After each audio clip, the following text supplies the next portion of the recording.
At one point, he says to me, now, there may be moments where, for whatever reason, in the lead up or afterwards, I want you out of the room for a little bit, but I know you need to do some work. So I'd kind of like to set up a workstation for you somewhere near the draft room. And he gets this twinkle in his eye and he says, now I do have a vacant office.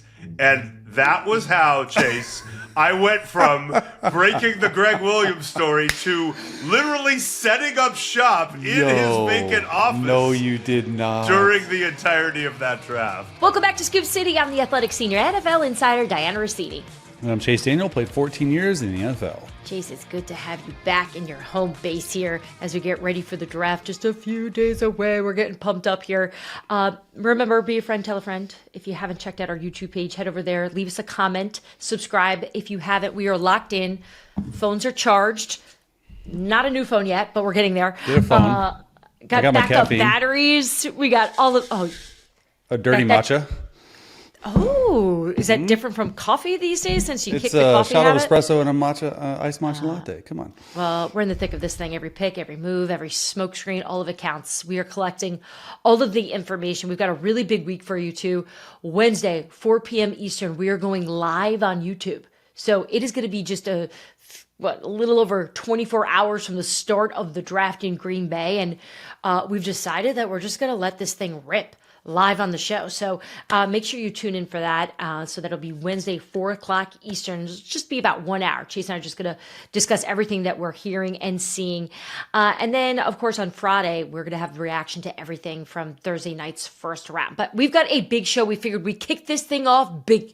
So we're going to get some help on the inside information, on the intel, by bringing in two of the Athletics' big insiders and pretty much the two that know almost everything that's going on both the college and football level. So we've got our college football insider, Bruce Feldman, who just dropped a really big column on The Athletic. Check that out. If you're listening to the show right now and you're able to pull up the app, go to The Athletic now, check out his column. And then Mike Silver is going to join the show. And Chase, this is no surprise. No surprise, he was able to land a really big gig on draft night, something that you just don't see anymore. Teams are so paranoid and so anxious about reporters and media and cameras being around them that they can't control. Yet Mike Silver has found a way inside a war room for Thursday night to give us all the reporting that's happening. So we're going to talk all about that. So let's get right to it, though. Here is what I'm hearing around the league. All right, so in this edition of What I'm Hearing, we thought we'd give a little juice to this segment here by bringing in another insider, a college football insider here at The Athletic, Bruce Feldman, who just dropped a gigantic column of intel, information, news, notes, everything you need to know about the draft, the players coming up in the next few days. He spoke to people on the college level, on the NFL level, and together between the three of us, I figured we just have a conversation about everything that everyone wants to know as we're just a few sleeps away from the big night. So Bruce, it's so good to have you here. Just from your description of this upcoming draft class, we've heard it all at this point based on these prospects. How would you describe this upcoming draft? I would describe it as a terrific draft if you need a defensive lineman, and a pretty good draft if you need a running back or a DB. If you need a quarterback, you may want to see what kind of shape Chase is still in. Hey, I got it. I still got it, man. Oh, no, please don't do that.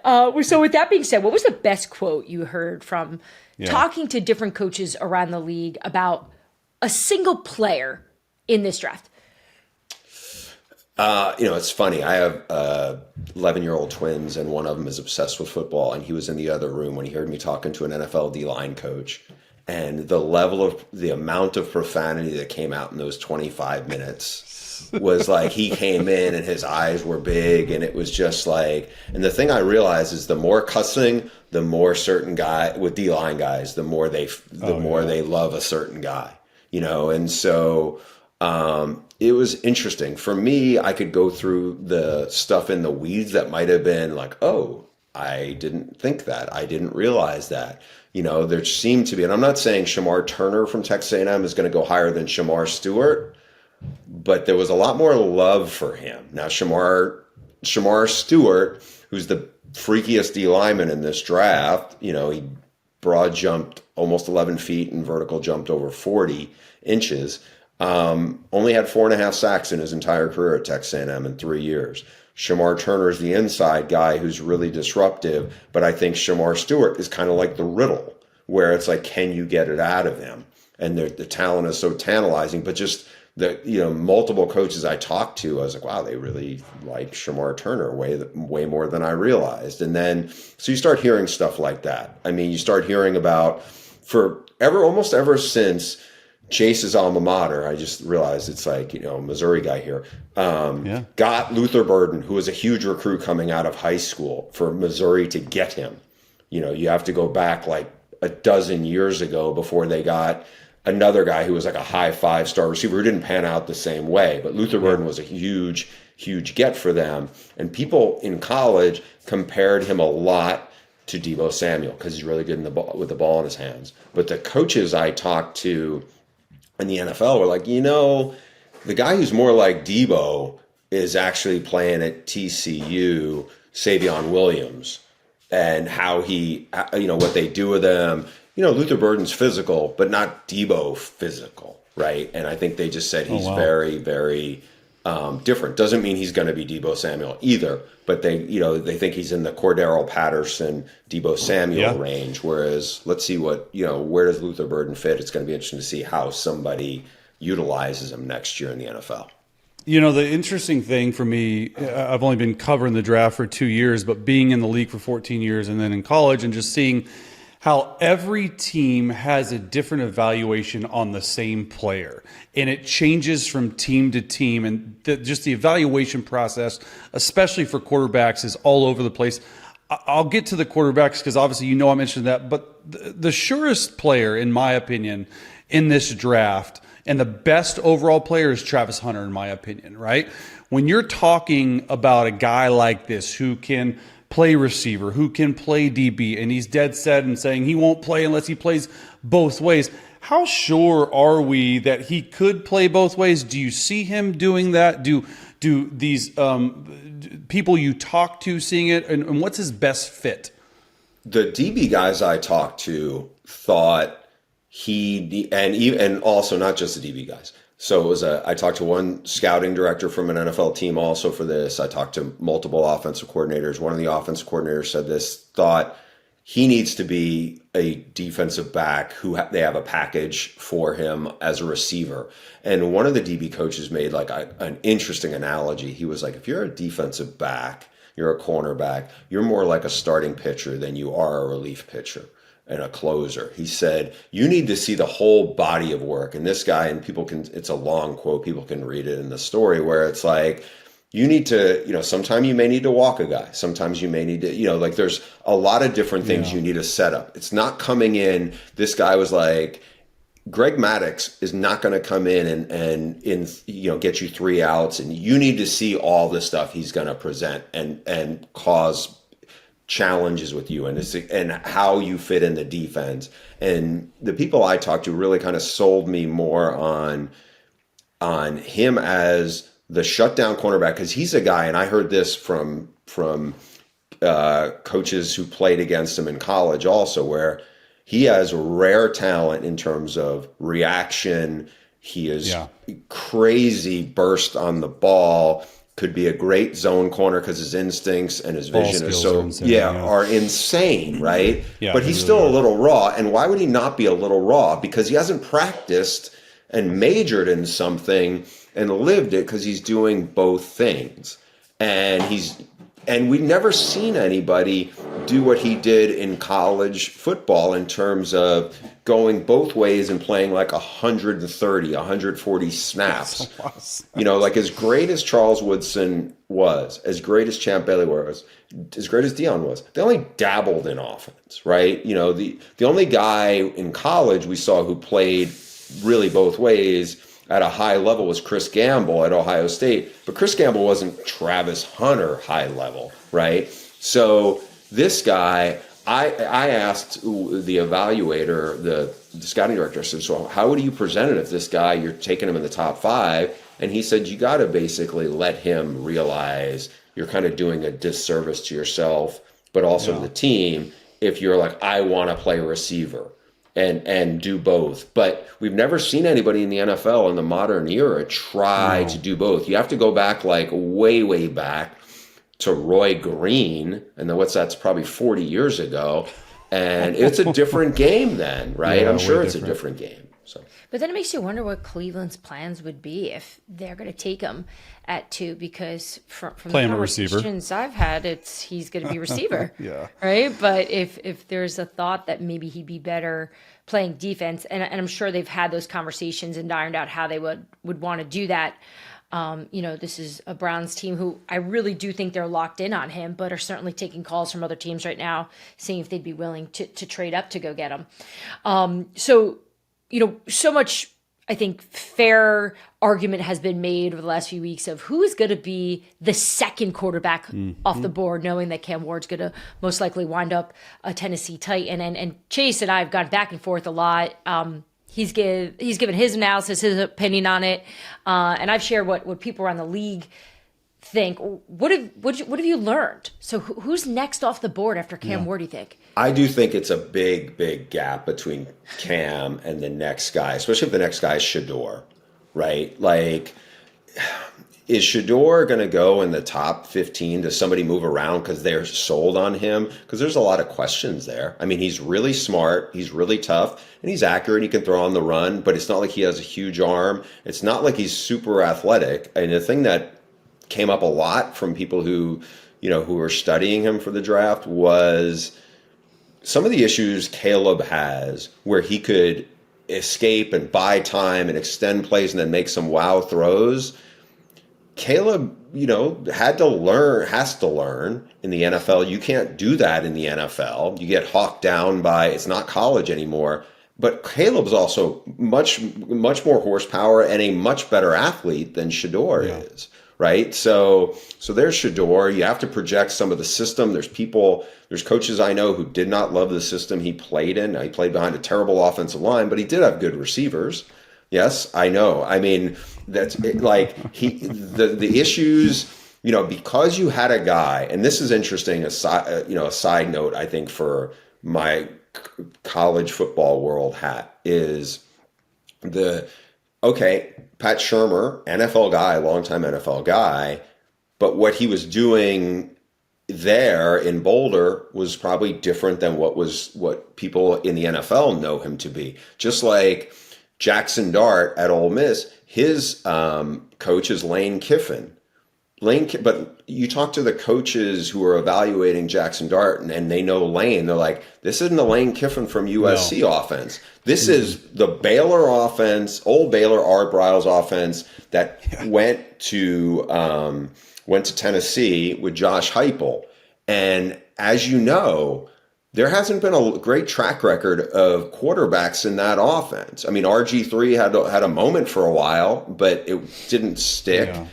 Bryce Petty, really good college quarterback, didn't stick. You go back to Matt Corral, who put up some big numbers in the offense. I mean, he didn't stick in the NFL.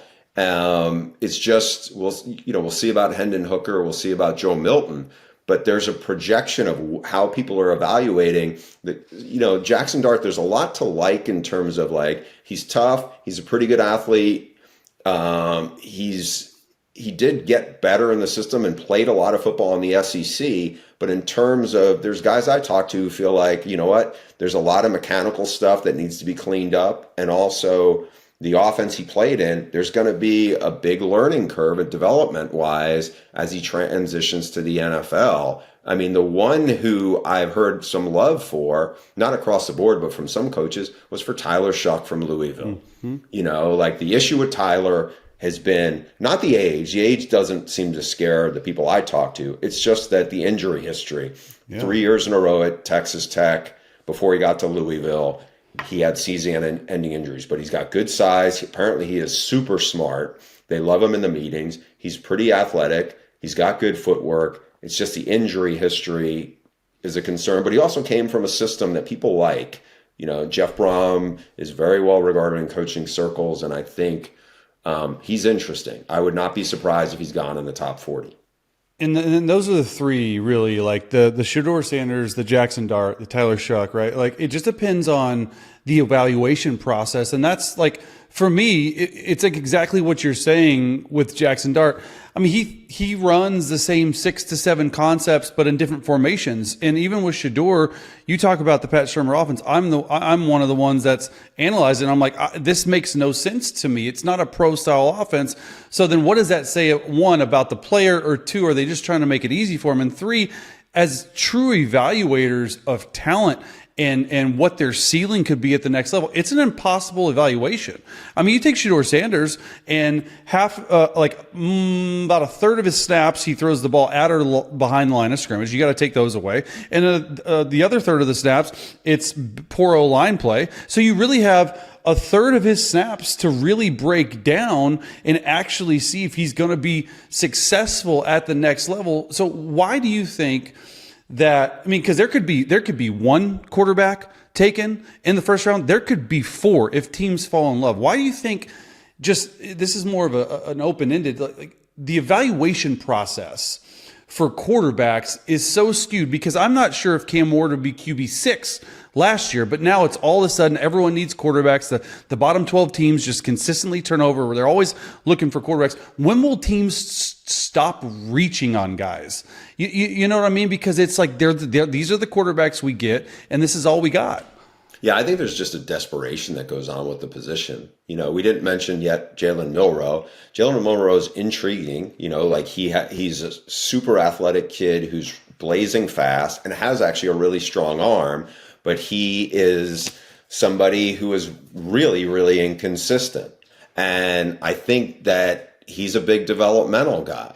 You know, you get into some of these other guys where it's like, okay, there's stuff they like, and I think people can talk themselves into it, but there's probably guys you're saying, okay, this guy's a late second round guy. Maybe he's a third round guy.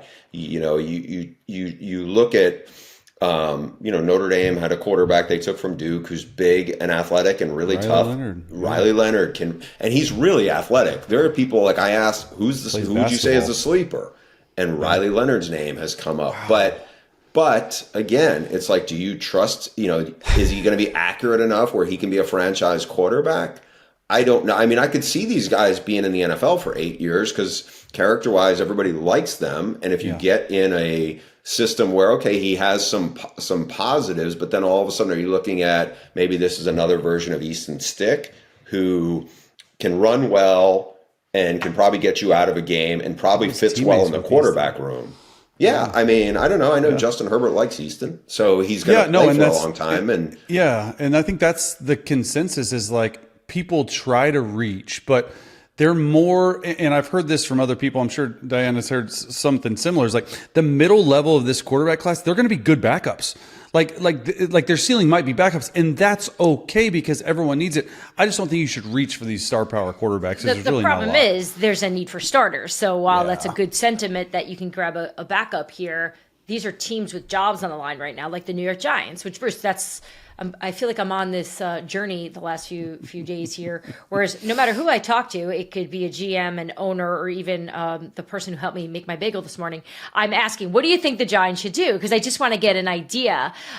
From your conversations, what kind of sense are you getting, just around football, about what the New York Giants are going to do at the top? What they're going to do, I don't think they should be in the business of trying to grab a quarterback and ramrod him into, that system, which is not going to be very easy from what we've heard. And now all of a sudden, and you also have Jameis there. So how ready is that guy going to be to step in and compete? I mean, this is a really good draft for D linemen. It's a good draft, I think, in a bunch of different spots that can help them. I just don't think especially the Shedeur fit in New York would be fascinating just because of this. And again, this doesn't mean Shedeur isn't going to be a good quarterback somewhere. But I was thinking about it where him at CU was one of the more unique, it was the most unique environment I think I can remember in college football, because it was a kind of an ecosystem where they really controlled the media. as much as possible. So you had internal media, which was a lot of stuff that was on YouTube, and it was just a lot of digital, right? A lot of digital, way different Well, it's than pushed out any with place. control, right? Yes, but there was like, so if people popped in there, it was like you just didn't have the same level of access that you see any place else, and like it was just a way different dynamic. And then if you were to say, all right, now you're going to go into, Diana, you know this way better than anybody, that media market, it's a completely different fishbowl, right? And so I'm not saying Shedeur is like, having talked to him a little at like a Big 12 media days and a couple, like he's very bright, but I just think it's going to be a way different environment than you're in your dad's program. Yeah. And it's like, it's a really fascinating situation of wherever he goes. Look, he could go to a small marketplace. It's going to be different. I just think if you're talking about New York, and again, it's not like he's a combustible, like there's plenty of quarterbacks who come into the NFL who are way less media savvy than he is. I just think it would be a very different, just a 180 compared to where he's been since he was in college, because it was to a smaller degree at Jackson State and then much bigger at CU when they got it rolling there. Let's talk about a position real quick that the Dallas Cowboys need both of, running backs and receivers. I read, obviously, the article. It was excellent. The running back to me that stands out, obviously, Ashton Jeanty. What have you heard about him? Because off the field, I've heard like excellent football character, excellent person. And then you put that with the actual play on the field where he stayed at Boise. He led them to all this stuff, right? It seems like the quintessential teammate. Where are you hearing, like, I'm hearing like Jacksonville, Raiders. I mean, that's 5 and 6 in this draft for a running back. That seems crazy high, but with a guy on a rookie contract, it makes sense. What are you hearing mostly about him? Character-wise, all the stuff is glowing. I would be a little surprised if he went in the top 6. I'd be really surprised if the Raiders took him, but I don't. You'd who be knows surprised if they took or didn't take. I would be surprised if they took him. I would be surprised if they did take him, but like we get curveballs all the time. I think with him, he was ultra productive. He put that program on his back and carried them into a playoff. And the questionable stuff with him, like as I mentioned in the story, there's a little bit of ball security issues. You'll hear people like, he's not very good in pass protection. Okay. Yeah. The one thing somebody brought up to me was like, okay, he is not Saquon. Now, who is? But like the person I talked to, about this part of it was like, if you're going to take a running back that high, it probably needs to be Saquon or Adrian Peterson. And I don't think this guy is that. Saquon is 20 pounds bigger. He's taller. He's faster. He's just a different caliber guy. It's not to say Jeanty isn't a first round talent, but to be a top 5-ish guy. The other thing is Saquon was doing it in the Big Ten. Other guys, if they excelled, were doing it in the SEC, where you're seeing NFL caliber guys week in and week out. The two defenses that weren't like really mid-major that Jeanty went up against were Oregon. He did really well, and Penn State, who he had 100 yards, but he averaged 3.5 yards a carry against. Now, again, Penn State, that is the guy you were trying to shut down. You were not worried about their quarterback or any of their receivers, right? And Penn State has a bunch of dudes who are going to be NFL players. Oregon, who really struggle with him, they have, high-level D-line guys. Their secondary is not, I think they were like middle of the pack in the Big Ten. I think they were 11th in the conference against the run. So, Oregon's really good, but like, I don't want to totally gong him for that, but I just think that that's something is a little bit of a concern. Do you think the hype, sorry, Dan, I wanted to follow up. Do you think the hype around him is real? Because the player on the field is worth it, and then the player off the field is definitely worth it? Or do you think the lack of talent in this year's draft is just skyrocketing him? Because multiple teams we talked to today, is like after player number 10, it drops off a lot. Obviously, he's in that top tier of guys. Do you think there'll be a team that trades up to him if he does pass 6? Like, where do you think that is? Do you think he's worth the hype?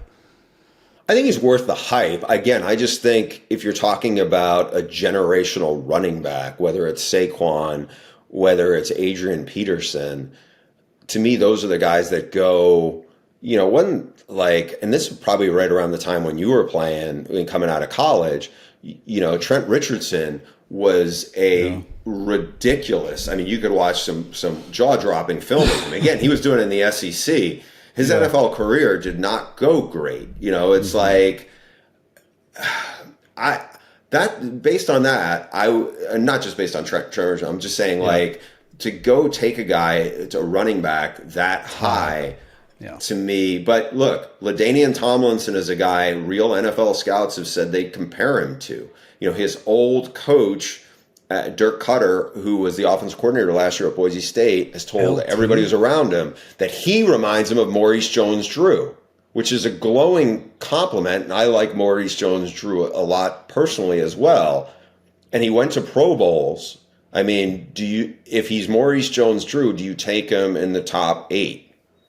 I just think the lack of talent, man. That's what, Yeah, and I think that's kind of been the base of our conversation here. Is it's so hard to grade and evaluate these prospects knowing, at least trying to separate the difference between need and almost desperation, because there's certainly a lot of teams that are desperate here, especially in the quarterback position. So before we talk about next year's quarterbacks, which I can't even wrap my head around that they want me to ask you this, and then I say them, because I say, can we give Bruce a break? Like, he's going to drop all this stuff on this year's draft. Do we have to talk about next year? But Chase is like, yes, we do. I want to know. Yes, we do. Before we do that, though, is there a position here? So we hit running back. We obviously hit quarterback here. Do you think because of the needs here, are we going to see a certain position probably go pretty high here that may be interesting or something to keep an eye on? It's going to be D-line. There will be, from what I'm told, at least a dozen that go in the first round. Last year there were 6. There's a lot of edge rusher dudes, and there's a lot of interior defensive linemen that coaches are really excited about. That's what this draft will be, I think. Now, will there be a Lawrence Taylor or a Derek Thomas? Probably not. There's a lot of love for Abdul Carter from Penn State. He's super twitchy with great get off, but he only played his first full season this past year as not a linebacker. Like he was last year, they played him on the edge, and he really ended up coming on. There's a bunch of guys there's 2 guys at Georgia people are very excited about, Jalen Walker and Mykel Williams.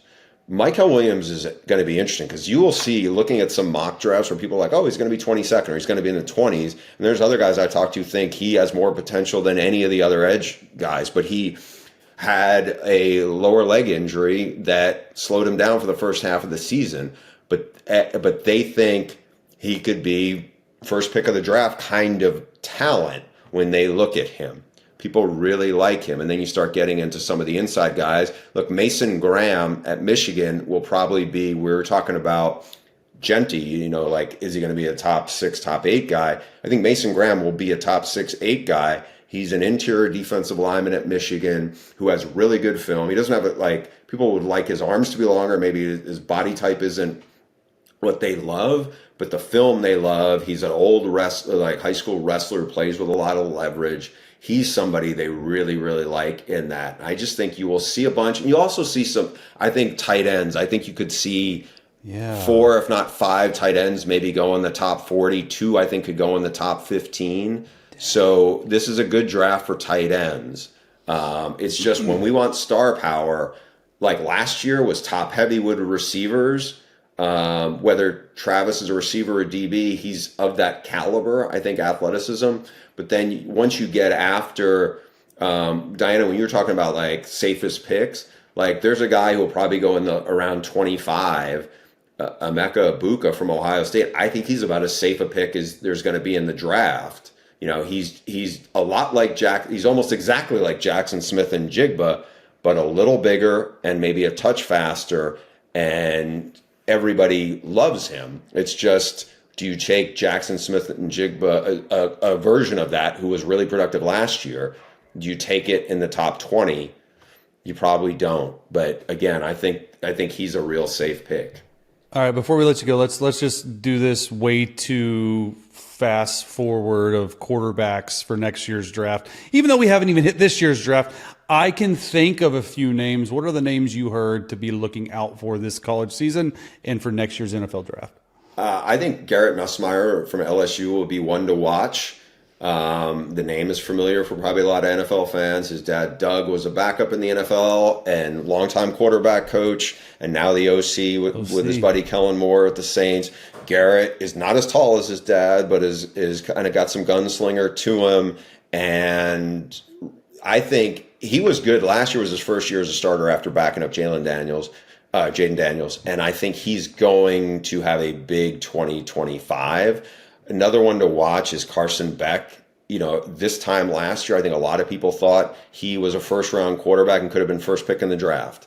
Brock Bowers and Ladd McConkey left Georgia, and I think that was a big factor. Then he got hurt in the SEC title game.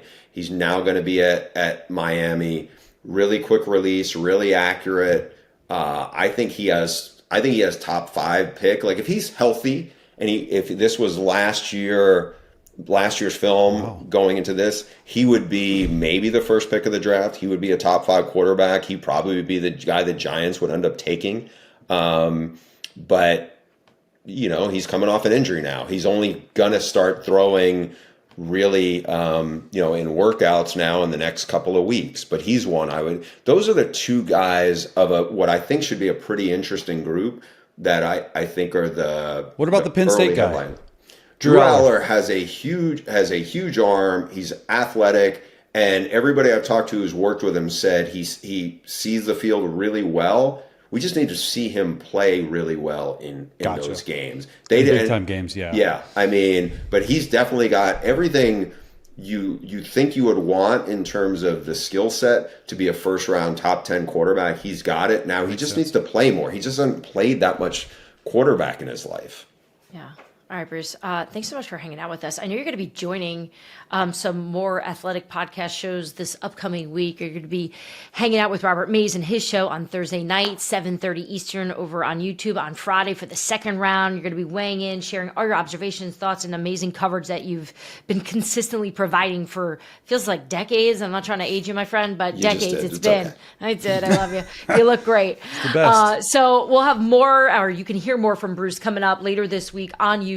Thanks so much for hanging out on Scoop City. Enjoy the draft, and we'll talk to you soon, my friend. My pleasure. Always a pleasure being on with you guys. Take care. All right, when we come back, Mike Silver joins the show. He's got some big plans for draft night. We're going to dive into that. We're also going to get the latest on the Brock Purdy contract situation. We'll be right back. Well, it's a big week when we've got 2 guests on one show. Mike Silver back here on Scoop City. It's been too long, Mike. How are you doing? So good. Anytime I can enter Scoop City limits without a passport, without getting checked at the weird, station where they make you show your passport. Once I'm in, life You're is always bliss. welcome. I feel like you're the type that gets stopped a lot. I'd stop you. I'd be like, this guy's shady. Something's going on. Let's really make sure he is who he is. And then the problem is I talk for so long that they're just like, oh my God, just let him in, okay? Just let him in. Just talk your way into it. Well, Mike, we wanted to have you on because we love talking to you. We love catching up with you. But you're doing something that just, I feel like teams just don't allow anymore, which is you're getting some tremendous access in this upcoming draft. What can you tell us? Well, I will be in a draft room, also known as war rooms around the league. And it is something that I was able to do a bunch of times, over the years. Was actually in the Rams war room when Michael Sam got drafted. That was one of the more exciting. University of Missouri. Yeah, one of the more exciting moments. But it's really cool. It's been a while since I've done it. It obviously requires a great level of trust from the team. So, pre-existing relationships help. And, I think a lot of people would be shocked by how little drama there could be in there sometimes. There are a lot of scenarios have been gone through. It's very business-like. They've got the 2 TVs on usually with ESPN and NFL Network. And, some of it's a little over-dramatized, but sometimes it's really cool just to see the interplay, the way the GM or primary picker kind of, coalesces everyone and gets people behind a pick. The interplay with the owner or owners can always be really interesting. And, we've all gotten glimpses over the years, with the draft cams that kind of sit in the corner in these very, or we see the people like clapping afterwards and like, yeah, great pick. I'd love to be in a war room afterwards where like the GM's like, great pick, and everyone else is like, oh my God, we are so hosed. But I'm really, really excited that a team that I won't name yet, I'll keep a little element of surprise out there, but it's a team that picks, at least as of right now, in the juicy side of things in that first round. And so, early on in the draft, I will be checking out some very interesting scenarios, and I'm planning to hang out on Friday too. So very, very excited that I'm getting back in a war room. It's been a minute, and can't wait.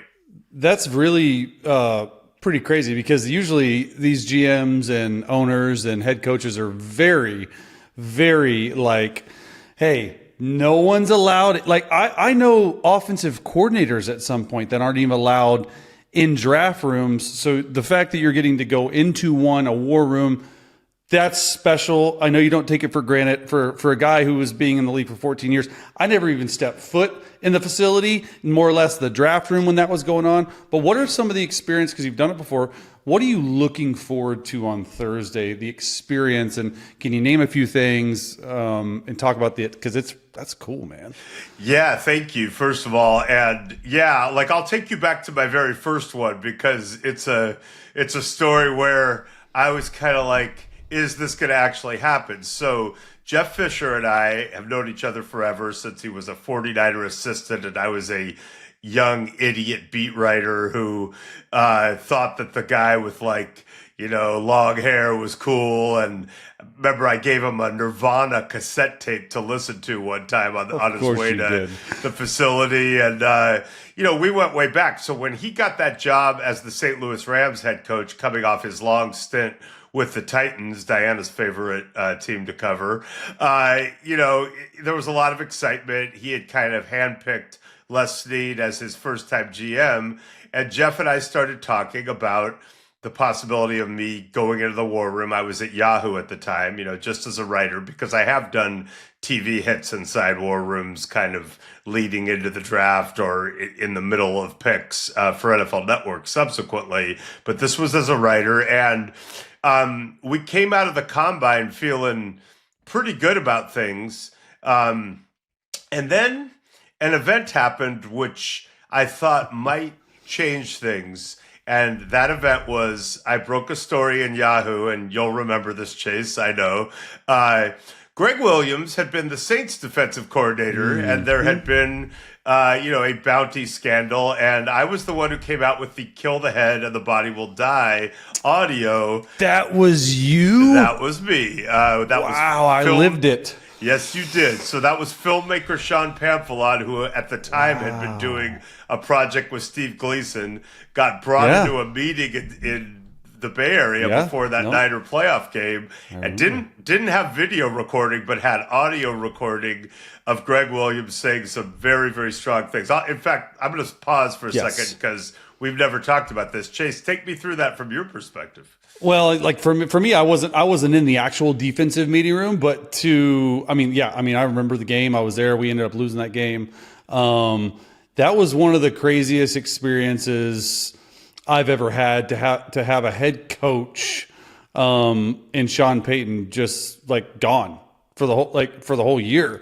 And then we had an interim, to the interim because Joe Vitt Joe Vitt, if you remember, was suspended for a few points of that game. So that was my last year with the Saints until I went back in 17. That was I put it out of my head. It was so long ago, but that was crazy. Yeah, so that was that. So to bring people back, Greg Williams had since been fired by Sean Payton and was now reunited with Jeff Fisher, for whom he'd been the defensive coordinator in Tennessee, as the new defensive coordinator of the St. Louis Rams. But this bounty thing was hovering over everything, and Greg was facing a suspension, just as the coaches that Chase mentioned were. But there was an appeal, and there was a sense that maybe Greg Williams was going to get that suspension reduced so that he could be the Rams defensive coordinator for at least part of that first season in St. Louis. Now, while the appeal was pending, this story is about to come out.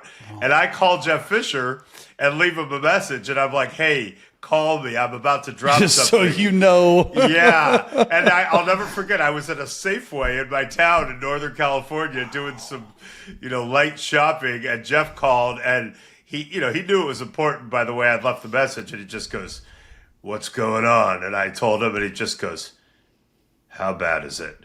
And I go, bad, because, as you know, Chase, and as Jeff certainly knew, people who take Greg Williams literally, it doesn't go well. And I have similar qualities. Like, I tend to be over the top, but Greg Williams is the most over the top person ever. That is a fact. So Greg Williams is saying things like, we need to basically find out if this little punt returner, if his concussion is coming off, he's saying some very strong things in the light of this scandal. So Jeff and I both knew at that moment, like, okay, it's not going to go well in the appeal. And of course it did not. Yeah, so I just assumed at that point, after I hung up with Jeff, that sometime in the next couple weeks, before I went out there, probably wouldn't be Jeff, because he and I were close, but then his owner or somebody would go, wait, who are we letting into our draft room? That guy? The guy who just ruined our, there's no way. And so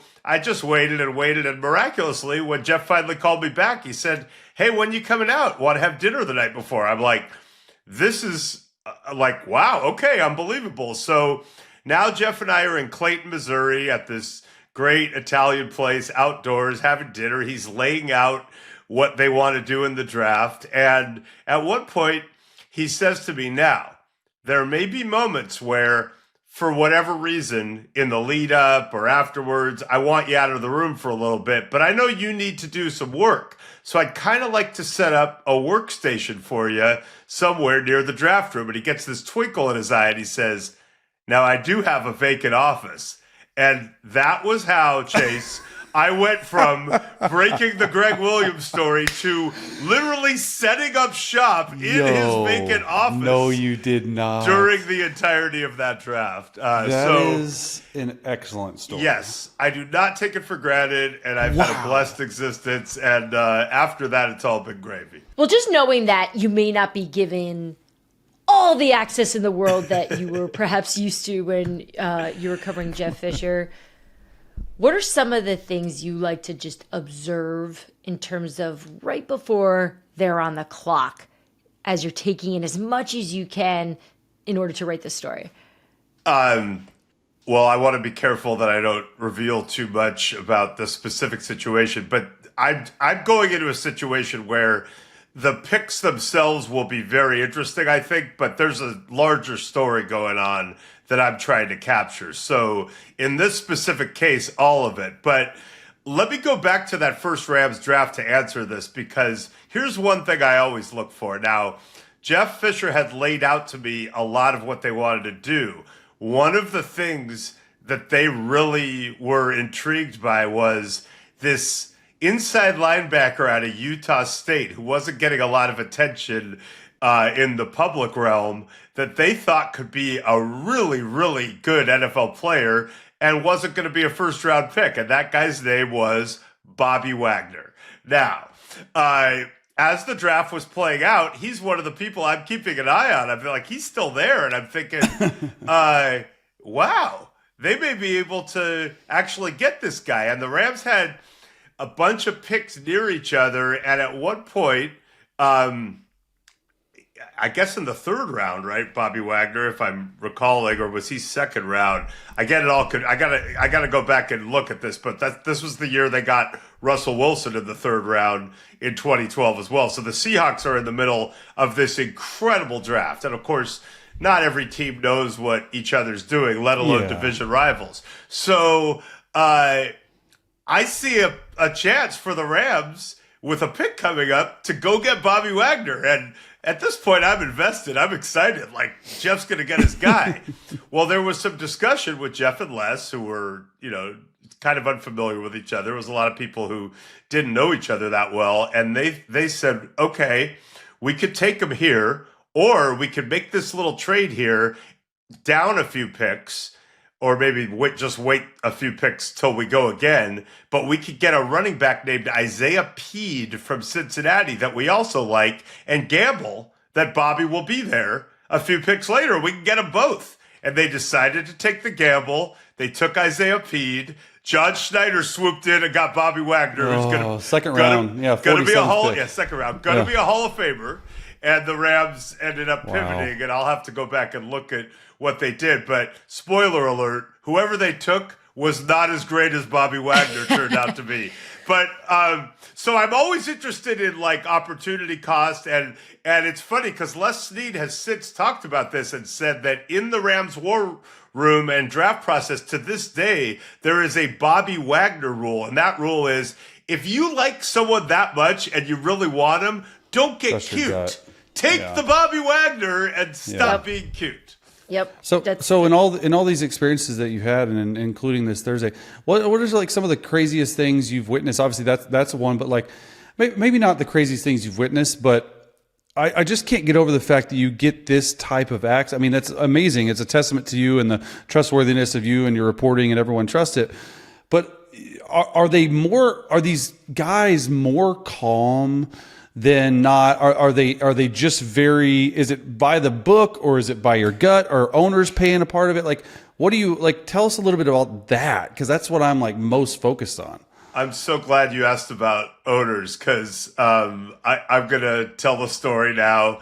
When the Rams moved to LA, they didn't really have their facility set up. So their draft room was just a little banquet room, believe it or not, in a Courtyard by Marriott in downtown LA. I mean, there's some nice hotels in downtown LA. This was one of the more, economically sound options for guests. And so this was not like a tricked out place, but it was a nice story. Jeff Fisher was from LA and was back in his hometown, and Jared Goff was going to be the number one overall selection, and they had the number one pick. And that was not suspenseful to me because, again, I'd had dinner with Jeff Fisher the night before, and I had known for a long time that it was going to be Jared Goff.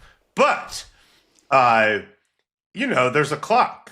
And we've seen over the years a couple times, like it was the Vikings, right, who let the clock run out one time, didn't get the pick in, and got jumped. What happens is the next team gets to go and you go back a spot. And like that's actually happened. So, and just for people on the outside who don't know how it works, every team has a draft room. They have landline phones in addition to obviously the cell phones.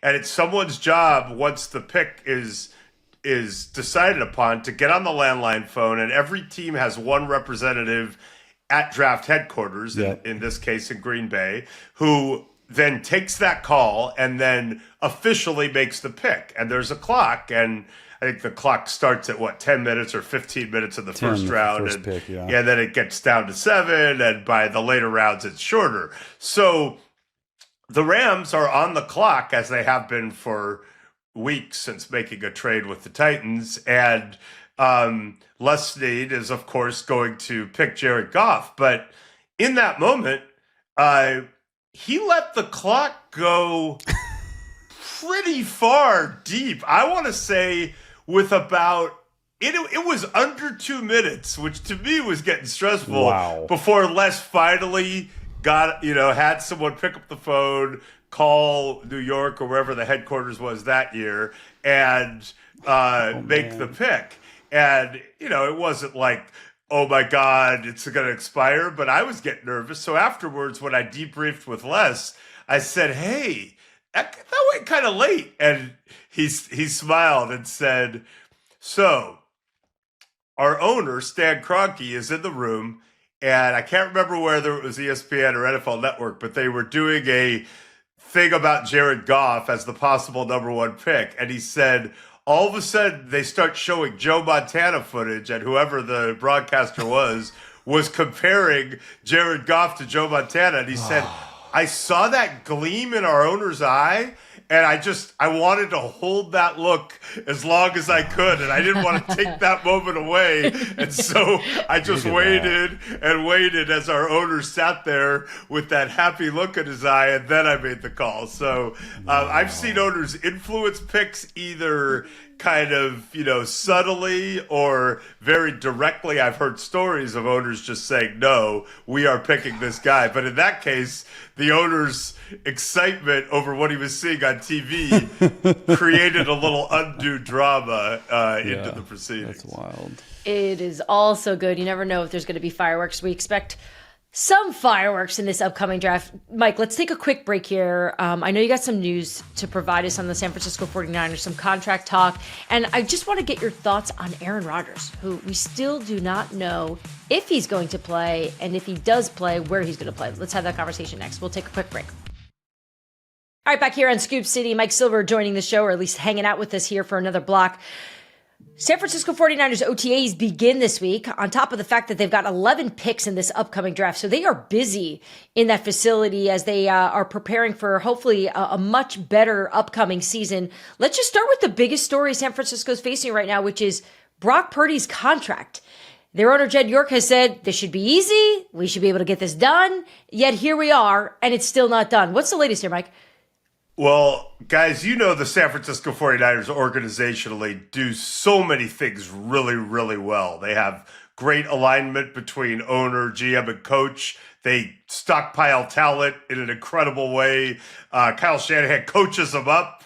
I wrote a whole book on this. I know you know that. The Why is Everything, available everywhere, about how Kyle Shanahan and his coaching compadres, do it in a different cutting edge way. So I don't want to, in a vacuum, just, drop this criticism, but there's one very fair criticism about the 49ers, and that is they don't tend to get contracts done very early, even when it seems like there's an opening to do so. There are exceptions, like Christian McCaffrey last year, but there have been some long, drawn-out contract disputes. Kittle, Debo, Bosa, last year Ayuk, Trent Williams. And so 49er fans are very triggered by the Purdy situation and a couple of things that go along with it. So you've got Brock Purdy, who finally can get the extension that he so richly deserves. You've got George Kittle and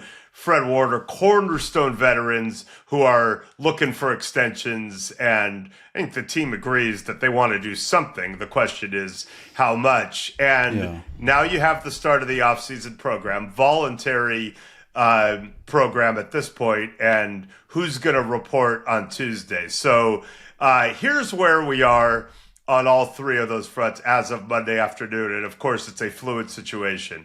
Fred Warner, they're kind of waiting their turn behind Purdy and Kittle. Not a lot going on talk-wise, but Fred Warner has always come into OTAs in the past. I expect him to show up. George Kittle, there have been some back and forth. There've been back and forth between his agent and the team. Not really anywhere close to alignment there. I think it's very likely that George Kittle will not show up for the start of the voluntary program, and so that's a pressure point in this ongoing negotiation that, hopefully for 49er fans will get resolved, or certainly has the potential to spin in the wrong direction. Yeah. And then we have Brock Purdy. Everyone agrees he's been underpaid vis-a-vis the rookie deal and being the last pick of the draft for 3 years.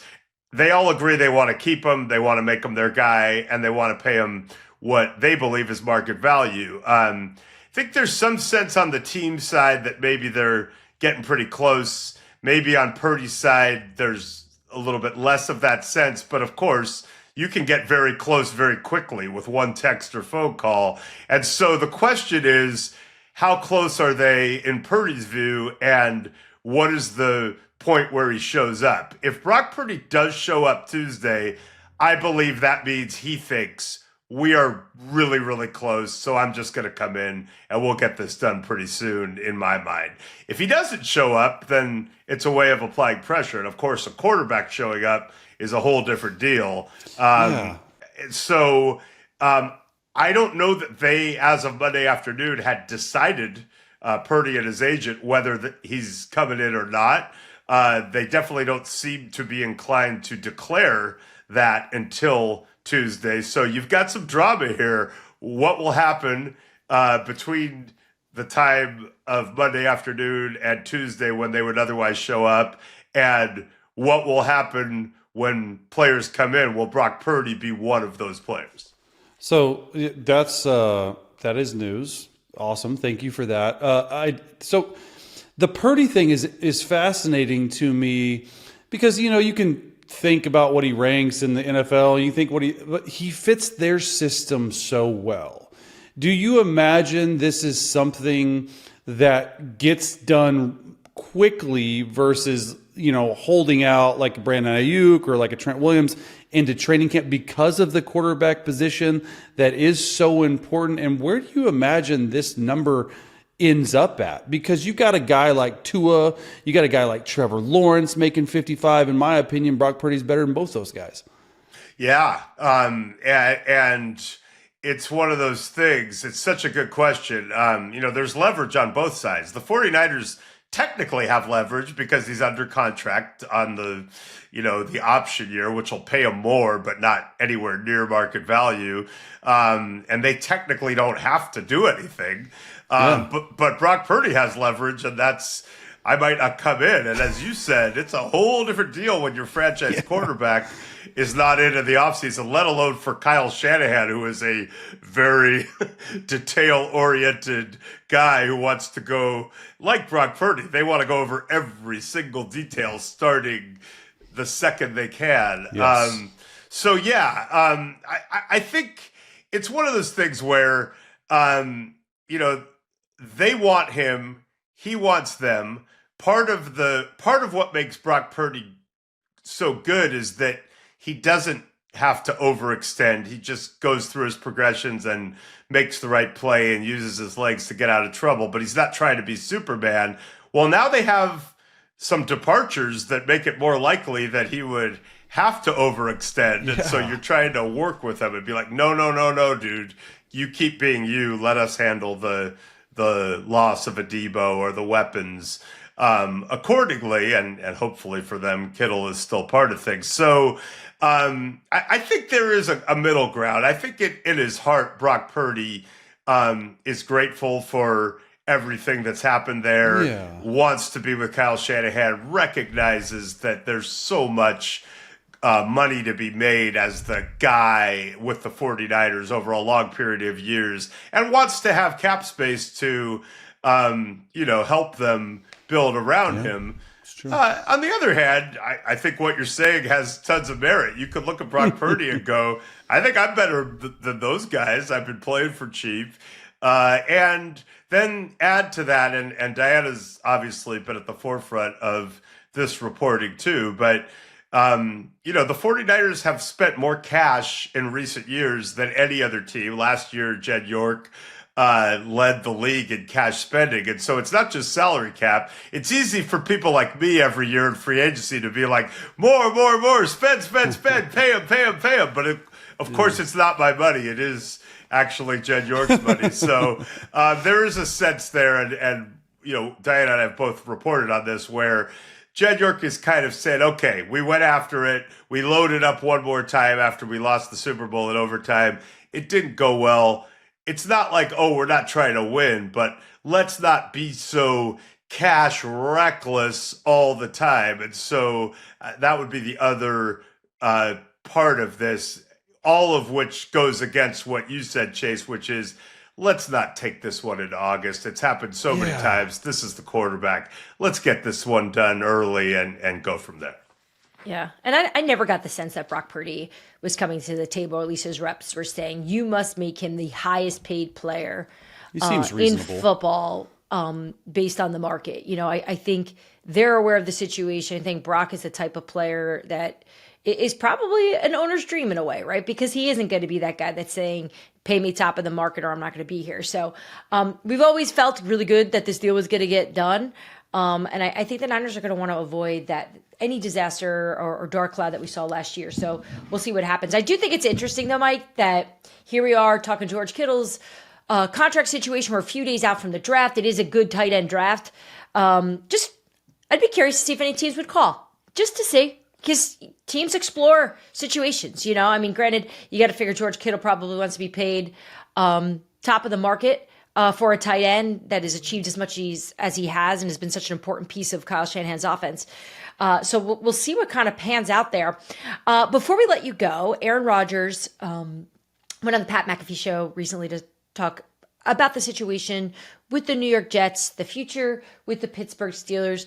I really just wanted to get your thoughts on just what you made about how he was talking about his next steps, because he didn't give much.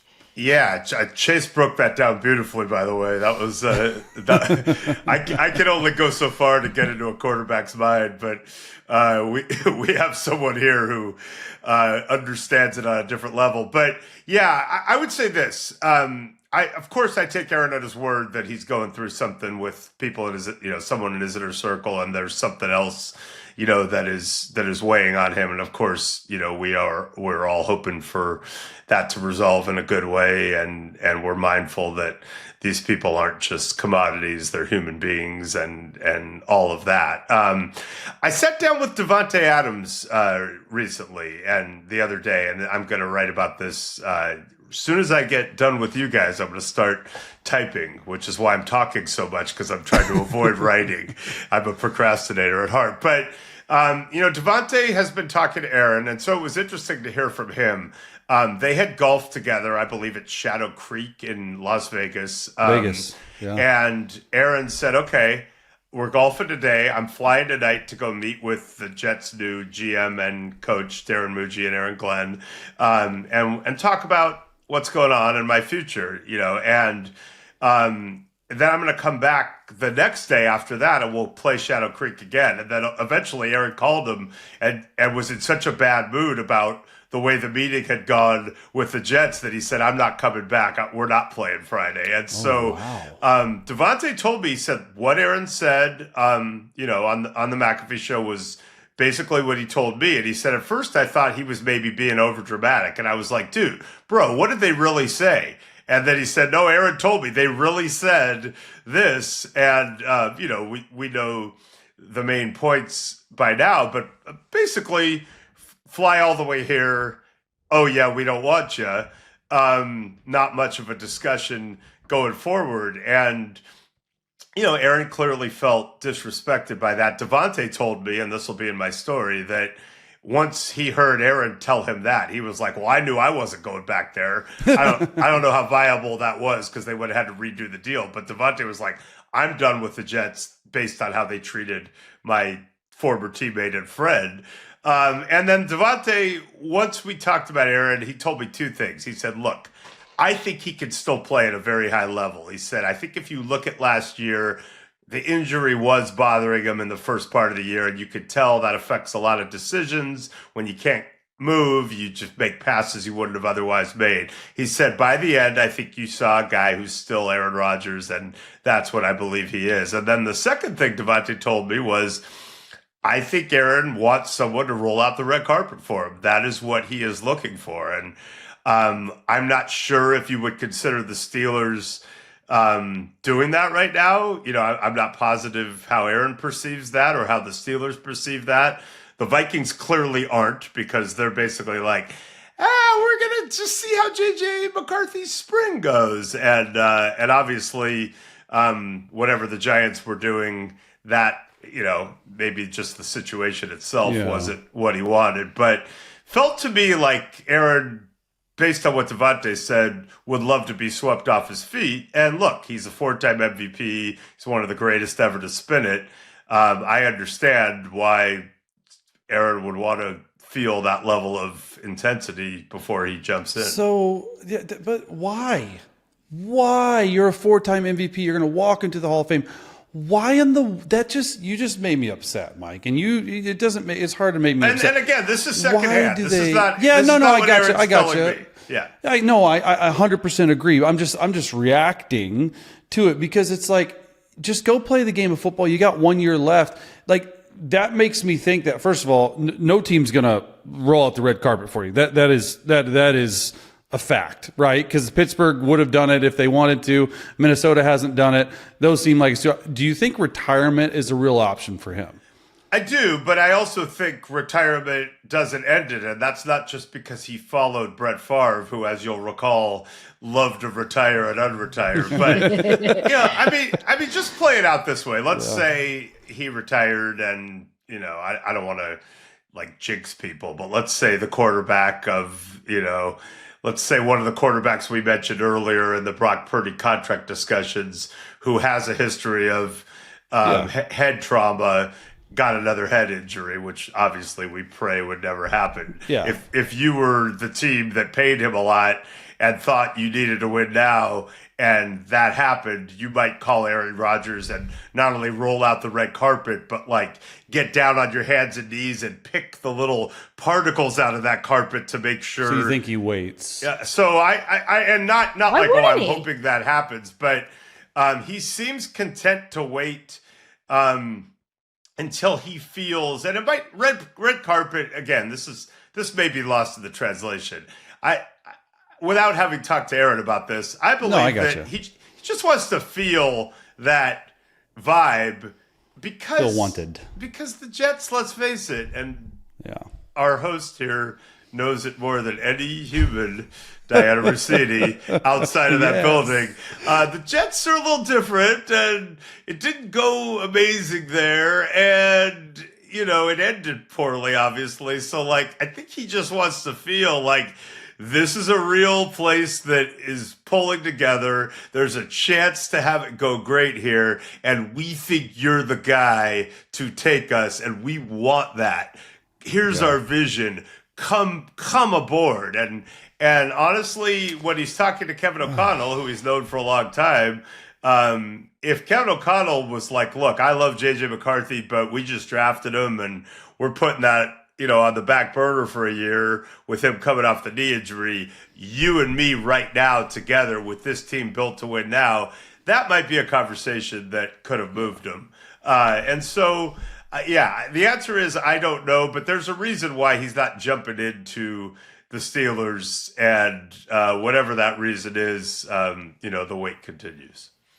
Well, Mike, we know that we filled a lot of your time purposely because we wanted you to not have to write anything. But the thing is, we'd be missing out. The world would be missing out if we didn't allow you to write. So we look forward to seeing what you put together on your visit with Davante Adams. And of course, on Thursday night when you're in a war room, we will find out about that as we get closer to the draft. So we can't wait to read you on Thursday night on The Athletic, and then you'll have more from that night later on in the weekend and perhaps later into the following week. But make sure you guys join us. We are going live at 4:00 Eastern on YouTube on the Scoop City channel for our special draft edition where we are emptying the notebook. Chase is giving all his opinions. He's crunching more film, and we're just going to break down everything that we know that's about to go down on Thursday night. So that'll do it for us here in Scoop City. Mike, thanks for hanging out with us. We'll see you guys next time. Thank you. And if I can't be in a war room, I would love to be in Scoop City always. That's the ideal location. Thanks for joining us, man. Bye, guys. Tag me next time. Thanks for tuning into Scoop City. If you want to hear more, make sure you like and subscribe. We drop our new episodes every Tuesday and Friday.